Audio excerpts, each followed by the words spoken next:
Assalamualaikum warahmatullahi wabarakatuh, sahabat channel YouTube Pusat Pendidikan Pemilu dan Demokrasi yang saya banggakan.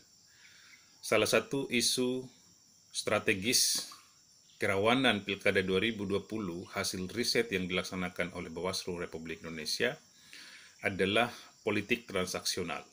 Bicara tentang politik transaksional, ini tidak terlepas dari Undang-Undang Pilkada tahun 2016, ya, pasal 187A yang berbunyi ayat 1, setiap orang yang dengan sengaja melakukan perbuatan melawan hukum, menjanjikan atau memberikan uang atau materi lainnya sebagai imbalan kepada warga negara Indonesia, baik secara langsung ataupun tidak langsung, untuk mempengaruhi pemilih agar tidak menggunakan hak pilih dengan cara tertentu sehingga suara menjadi tidak sah, memilih calon tertentu atau tidak memilih calon tertentu, itu akan dikenai pidana minimal 36 bulan dan paling lama 72 bulan.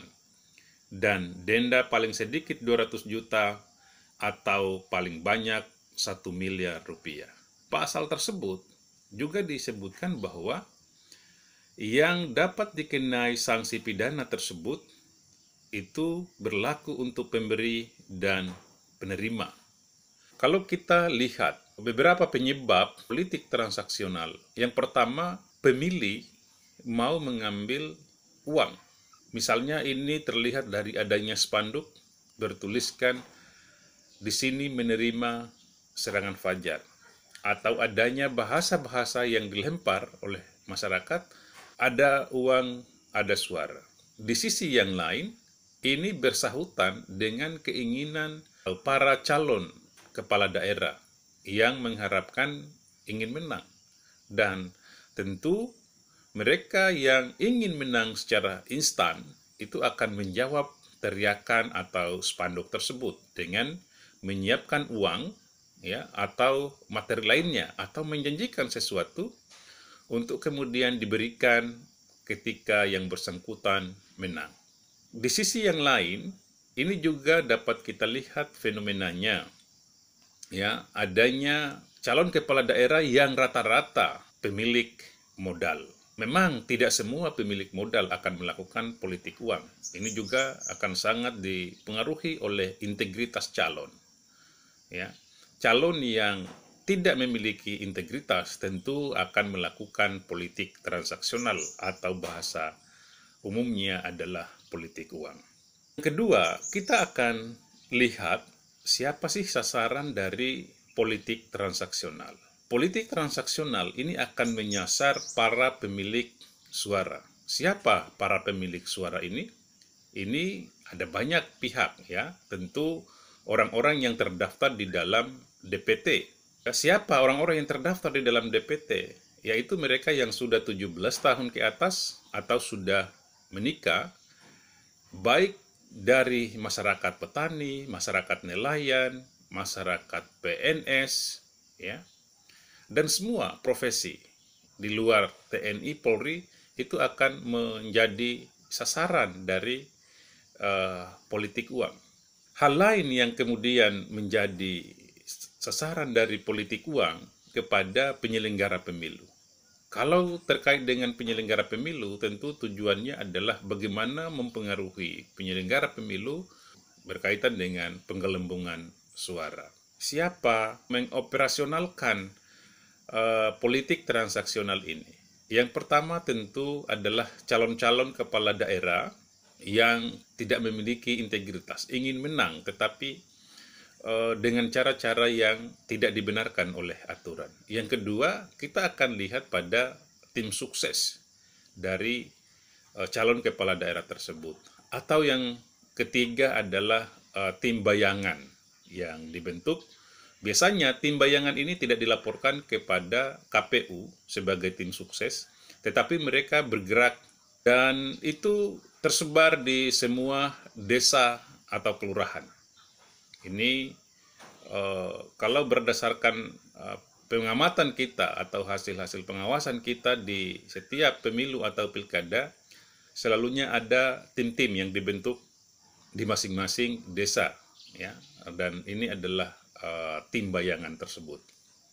Yang berikutnya, apa implikasi, ya, dari pelaksanaan pilkada yang di dalamnya ada politik transaksional?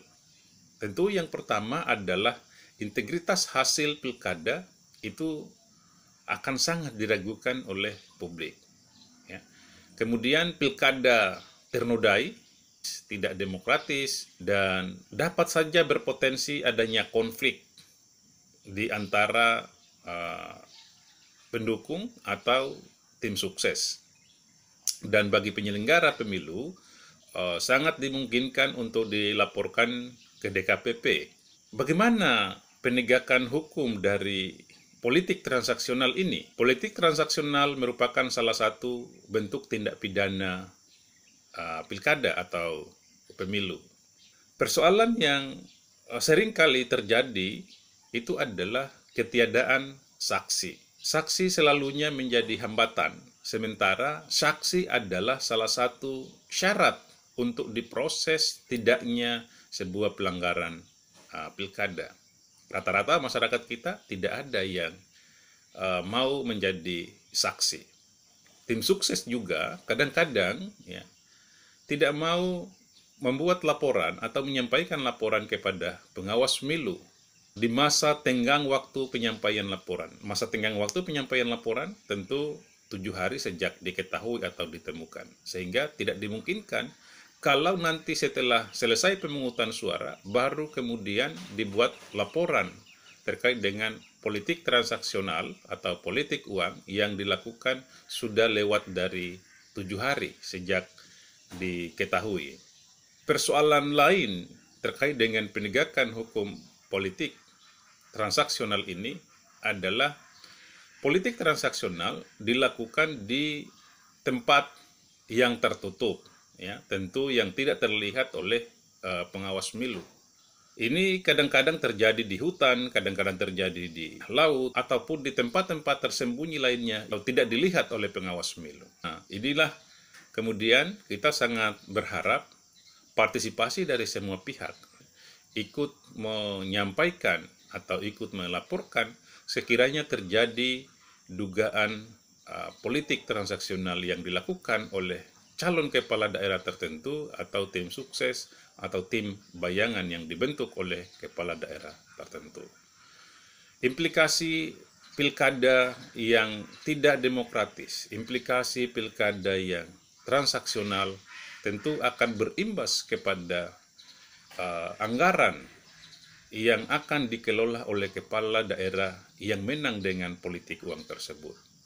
Anggaran daerah, anggaran negara akan dialihkan atau digunakan untuk mengembalikan kos yang dipakai oleh calon kepala daerah yang menang itu, sehingga kemudian kualitas pembangunan yang dilakukan tentu tidak akan maksimal. Ketika tidak maksimal, maka yang merugi selama 5 tahun adalah masyarakat yang memilih, ya, atau masyarakat yang berada di wilayah kabupaten yang atau kota atau provinsi yang melaksanakan pilkada tersebut.